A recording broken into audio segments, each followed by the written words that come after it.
the Johnson Wax Program with Fibber McGee and Molly.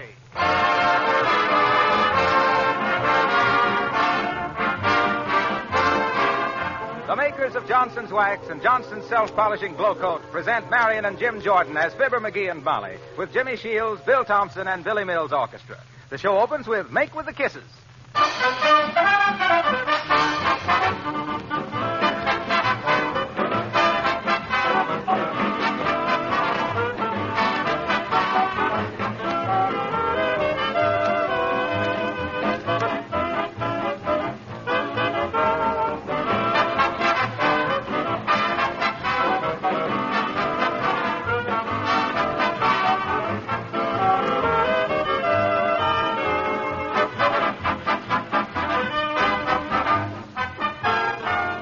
When you're making out your shopping list this week, be sure to write down Johnson's Self-Polishing Glow Coat. No modern home should ever be without this labor-saving floor polish. It's the easy, safe way to have beautiful, sparkling floors with practically no work. Glow Coat is self-polishing. It shines as it dries without any rubbing or buffing. You simply apply and let dry, and in 20 minutes your floors have glistening new beauty. Glow Coat brings out and preserves the colors of linoleum. And besides saving you hours of work, this famous polish saves money, too. Many users write that Glow Coat actually makes their linoleum last 6 times longer than when unprotected. So you see, it will pay you in more ways than one to protect your floors this easy, modern way with Johnson's Self-Polishing Glow Coat.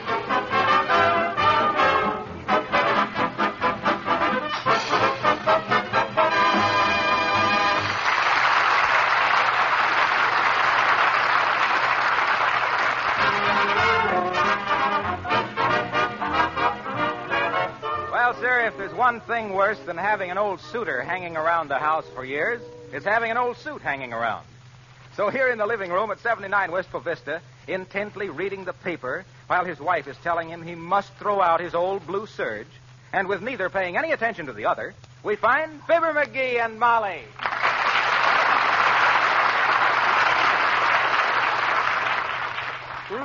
Joe DiMaggio, still a holdout. How many times have I told you to throw this old suit away, McGee? This is the 6th time DiMaggio has turned down the contract. There's no use keeping it. The seat of the pants is all gone. I'll just sit here at home then, says Joe, till I meet my terms. Let's see, where's the weather forecast? Have you ever looked in these pockets, McGee? Oh, it's a foregone conclusion that there will be no change. The weather forecaster predicted. And I know that the pants won't fit you. Local corporation expands. I don't know how you'd expect to get into them. By adding 7 vice presidents. McGee, you're hopeless. You're perfectly right, Molly. What did you say? I want you to throw this old suit away. Why, of course, I'd be glad. What? Throw away my lucky blue serge? What's so lucky about it? Why, don't you remember, Molly? I won that suit on a punch board. I punched out your name. Oh, that's right. Sure. And I remember how proud I was the first time you wore it, Billy. That was the night we went out dancing and won the Charleston contest. Yeah. And do you recall the prize they gave us? Yeah. Oh, I can still see you carrying home that case of near beer. That was Bevo, Molly. I wonder whatever become of Bevo. I don't know. Gee, Molly, I hate to throw away this suit. Oh, now, McGee, after all. Well, let me try it on, huh? Here, give it here. What's that? That's them bell-bottom pants. There. How does it look, Molly? Why, that suit is all in rags. Oh, it isn't. Oh, well, I'll admit it's worn a little thin from having so many moths to feed. Hardly worth the effort. Yep. Now remove that suit from your carcass before those moths take you for a test flight. Yeah, all right, but shucks, Why don't you throw it out in the alley? What, throw this suit away? Why, any old clothes man will be glad to pay me something for it. Give me the phone book, will you, Molly? Here you are. Let me see. Oh, here we are. Second-hand garments. The Robinson Crusoe Castaway Clothing Shop. If you need money over the weekend, call our man Friday. Call him now. Oh, okay. Hello, operator. I want the Robinson Crusoe Castaway... Oh, is that you, Mert? How's every little thing, Mert? Your father what? Oh, he came home early. What? Oh, broke, eh? And polluted. Oh.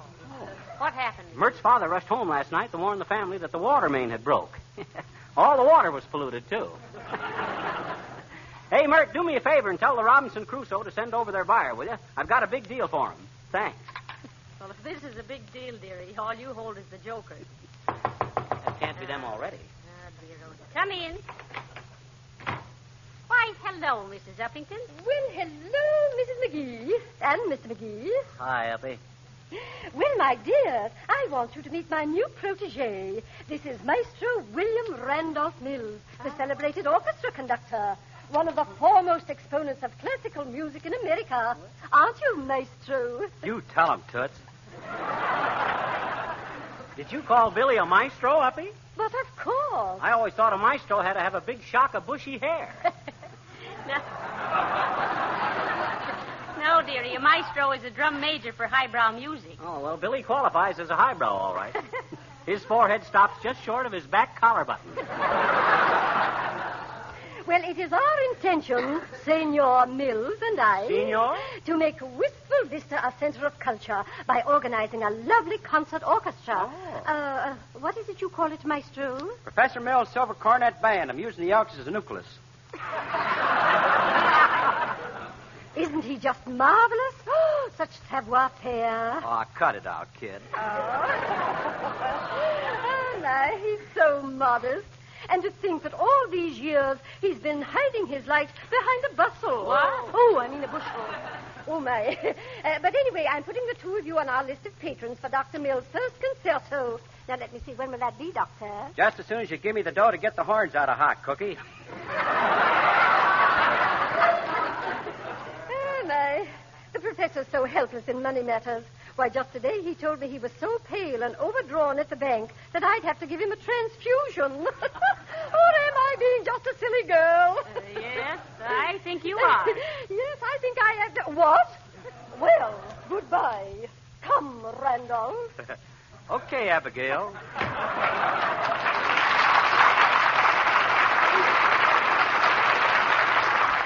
Hey, Molly, do you suppose Mrs. Uppington is really going for him? Well, I don't know, dearie, but she ain't dousing herself with that Jockey Club perfume for nothing. Hello there, daughter. Hello, Johnny. You the folks that sent for the old clothes man? Yep, and it looks like we drew the oldest clothes man in town. Hey! How much will you give me for this suit here, old-timer? Can't see it very well without my specs. Wait till I put 'em on. Well, I got 'em on and I still can't see it. What kind of a suit do you call it? It's a blue serge. Guess you're right. Serge must have been mighty blue when he made it, too. That's pretty good, Johnny. But that ain't the way I heard it. The way I... Hey, wait a minute. Who's telling there? Hey? Oh, well... Anyhow, the way I heard it, one feller says to t'other feller, says, how's your cow Bessie standing this cold spell? All right, says t'other feller, except that this morning when I milked her, she began giving good humors. Well, I gotta go now. Hey, old-timer, what about this suit? Hey? Oh, yes. Well, I'll tell you what I'll do. I'll sell it to you for 50 cents. Hey, wait a minute. You're not selling this suit. You're buying it. Oh, no, I'm not, Johnny. Huh? The kind of suits I sell for 50 cents, I don't buy. I just pick 'em up out of ash cans. So long, kid.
that's a load off my mind. For a minute there, I was afraid Dick Tracy was a goner. Well, now for Popeye. Let's see.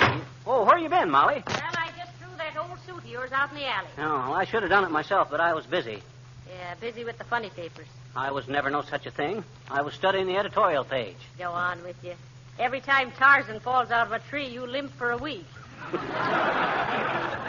guy's got to show his sympathy some way. Come in. Oh, hello there, little girl. Hi, mister. Well, what is it, sis? I bet you I found something, I bet you. Oh, you found something. Hmm? I said you found something. Did I? You said you did. What'd I find? How do I know what you found? Well, then how do you know I found it? Listen, sis, you said you found something. What did you find? Your blue serge suit. My blue... Oh, dad ratted luck anyway. Yeah. I found it out in the alley, I bet you. Well, it wasn't bothering anyone out there, was it? Why did you have to bring it in? I says, what did you bring it in for? For a dime. A dime, but I don't need it. Gee, thanks. For what? For the dime you don't need. Oh, I give up. Okay, here's your dime. Okay, here's your suit.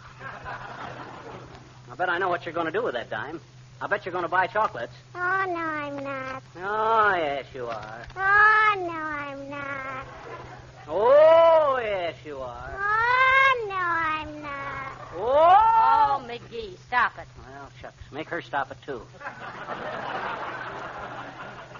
Let her spend the dime the way she wants to. All right. What you going to do with it, sis? Gonna buy some Mexican candy. Mexican candy? Sure. You gave me a Mexican dime. Well, so long, mister.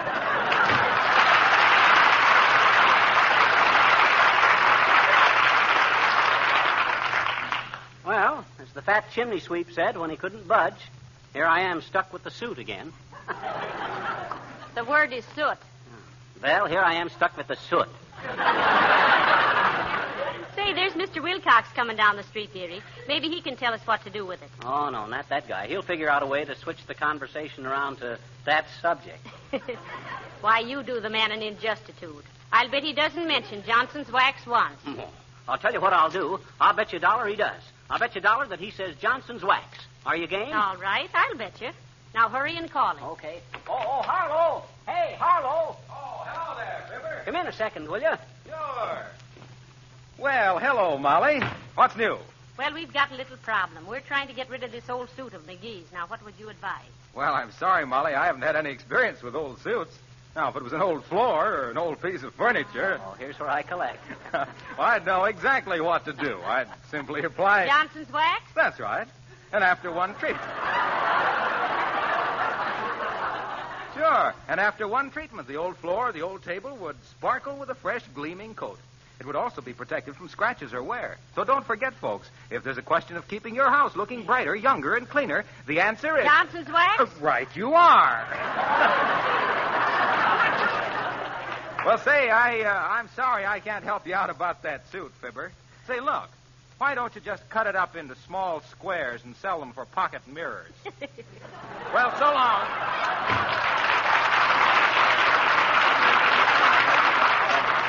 Well, dearie, you've lost the bet. Now pay up. All right. Here you are. Thank you. You're welcome. McGee, where did you get a hold of $1? Oh, I found it. In your purse. I might have known. Hey, I know how we'll get rid of that suit, Molly. We'll throw it into the river. Let's get... Oh, Nicky Popolis. Hello there, Cupie. Oh, hi, Nick. Oh, hi to you, too, Fizzer. I'm just drooping around to see where you've been keeping myself these long winter underwears. You ain't come around my candy kitchen lately. What's the matter? You lose your sweet toots? Toots? Well, we've been pretty busy lately. Say, you don't know how I could get rid of this old blue serge suit, do you, Nick? Sure, Fizzer. Huh? I got a cousin on my doctor's side who just gave a wide berth to a new inventor that recondisms tired suits like that one, if I do say so myself. Oh. Well, tell me about it. I'm all ears. Now that you mention it, yes. But my cousin, he takes a suit of clothing and puts it in a cabinet where it dunks himself in steam and hot oil. Oh, for how long? Oh, one day I saw it in there for 2 days. And then he puts it in a tireless cookie, and he spins it around for 50 miles in a 20-mile ozone. Oh, say, that sounds marvelous. I'll say so. Yes, there is only one throwback to the whole deal. What's that, Nick? It don't do the suit a bit of good. Well, so long, Fizzer. So long, Cupie. Drop me a ring sometime when you're passing out.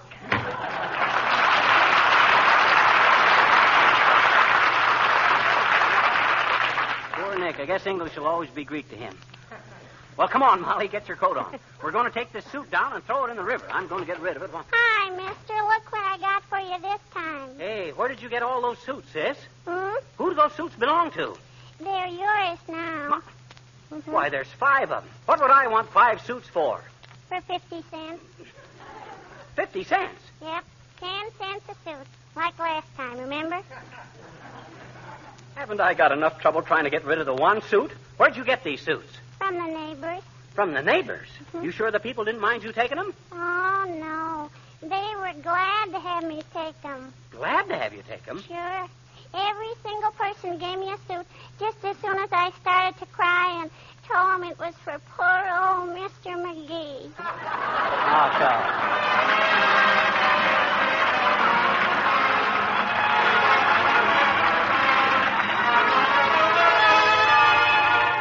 Folks, Jimmy Shields sings Careless.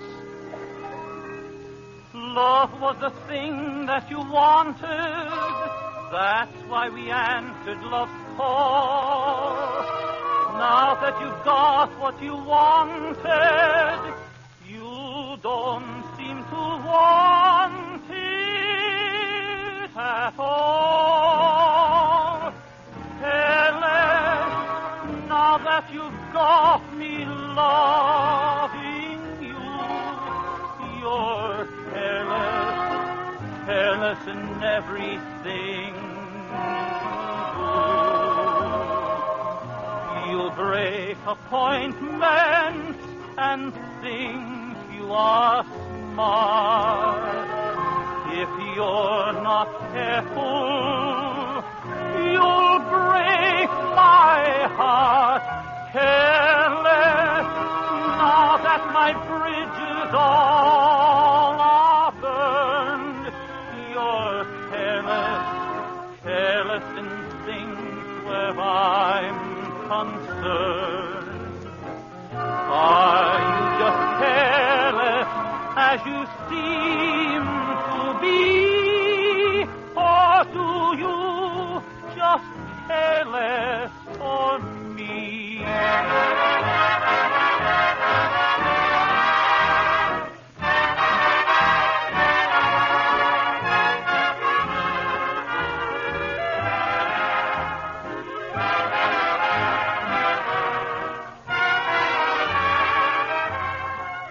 Are you just careless as you seem to be?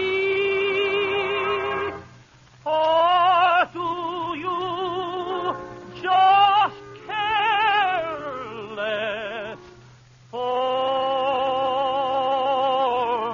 me?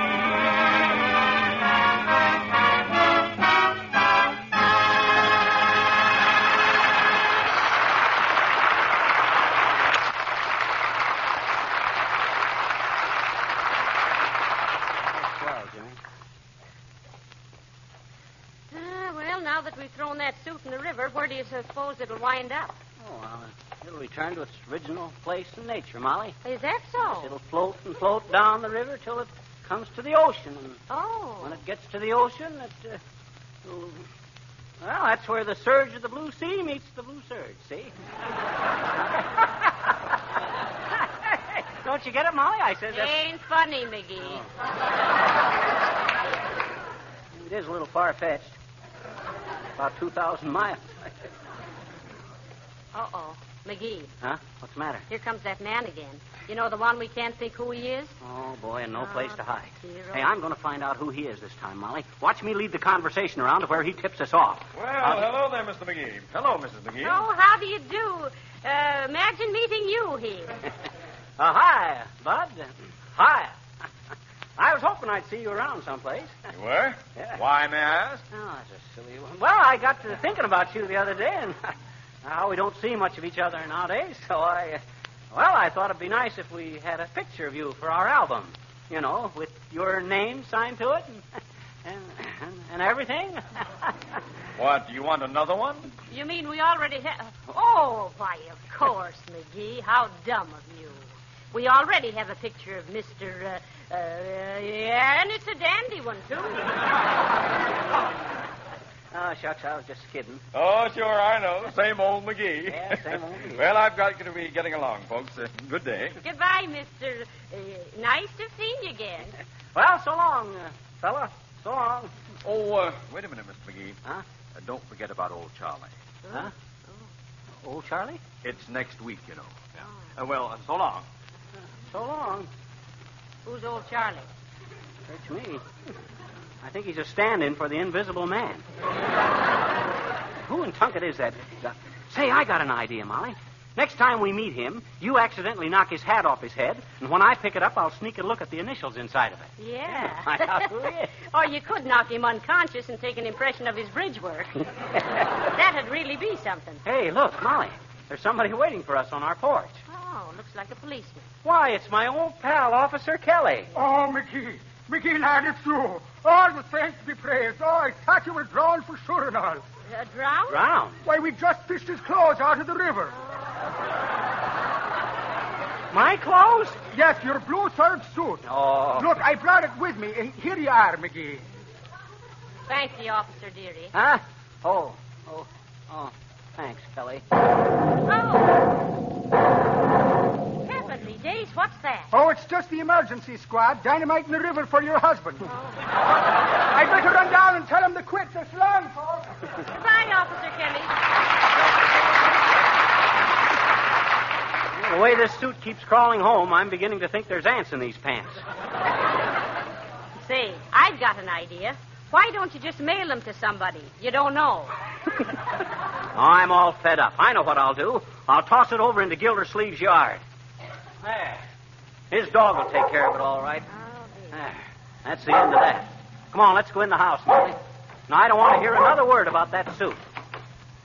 That dreaded suit's a closed book in my life, understand? Yes, dearie. Now, where's my paper and my slippers? I'll get them right away, dear. And while you're about it, see if there's any apples in the cooler. All right.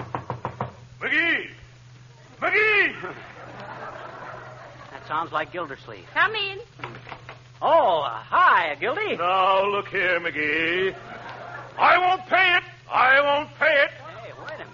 What you all excited about? You won't pay what? You can't hold me up for an exorbitant sum just because my dog chewed up your suit. Oh, you're...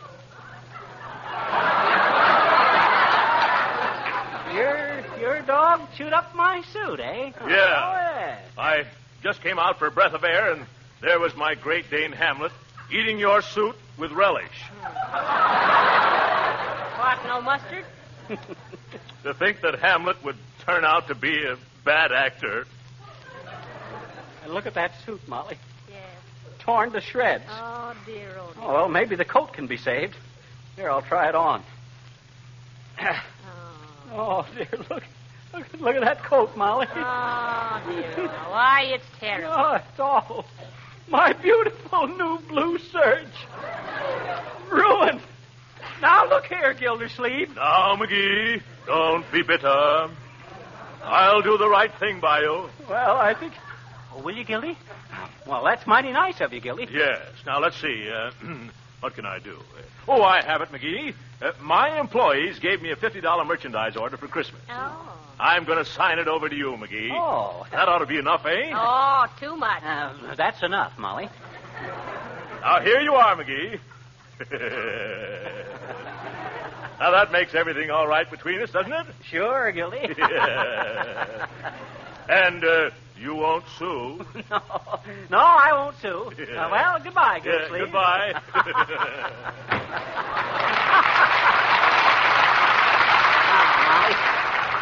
I'm going to get rid of this suit once and for all, Molly. I know what I'll do. I'll throw it in the fireplace. Oh, dear. There goes the pants. Let me get the coat. There's the coat. There it goes. And the first thing tomorrow, I'm going downtown and get fitted out for a nice new suit.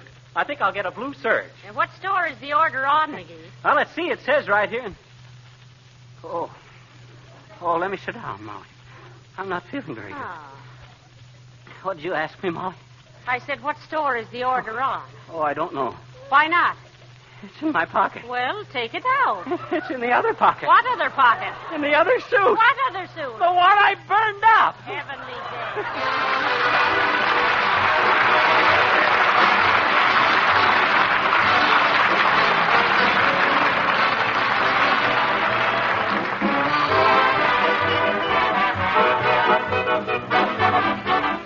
Fibber and Molly will be back in just a moment. In the meanwhile, there's just time for me to say a few words about the traffic areas in your home. In every city, there are certain streets that get more traffic than others. In your home, there are certain floor areas, too, that get the heaviest traffic. Hallways, entrances to certain rooms like the dining room and kitchen. These heavy traffic spots need more care than the rest of your floors to keep the finishes from becoming badly scuffed and scraped. When floors are protected with genuine Johnson's wax, these wear spots can be touched up as often as necessary without re-waxing the entire floor. This is a great advantage not only in saving work, but in keeping your floors and your home beautiful. It's only one of the many advantages of using genuine Johnson's wax. This double-purpose wax polish protects and beautifies nearly everything in your home. Floors, furniture, woodwork, leather goods, window sills, refrigerators. There are 100 extra labor-saving uses listed right on your package of genuine Johnson's wax, paste or liquid.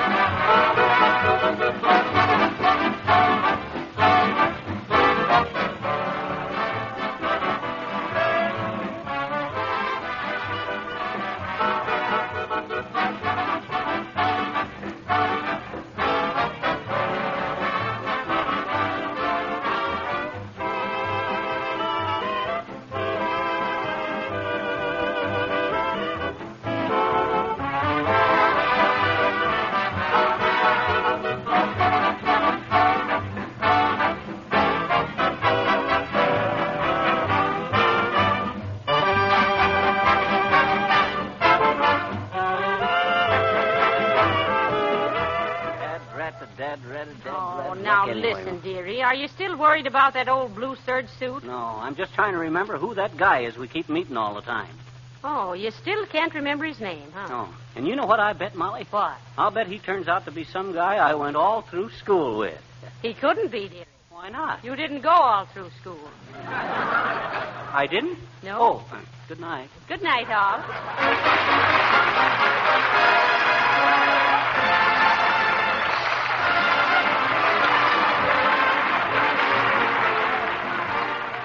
This is Harlow Wilcox speaking for the makers of Johnson's Wax and Johnson's Self-Polishing Glow Coat, Racine, Wisconsin, inviting you all to join us again next Tuesday night at this same time. Good night. This is the National Broadcasting Company.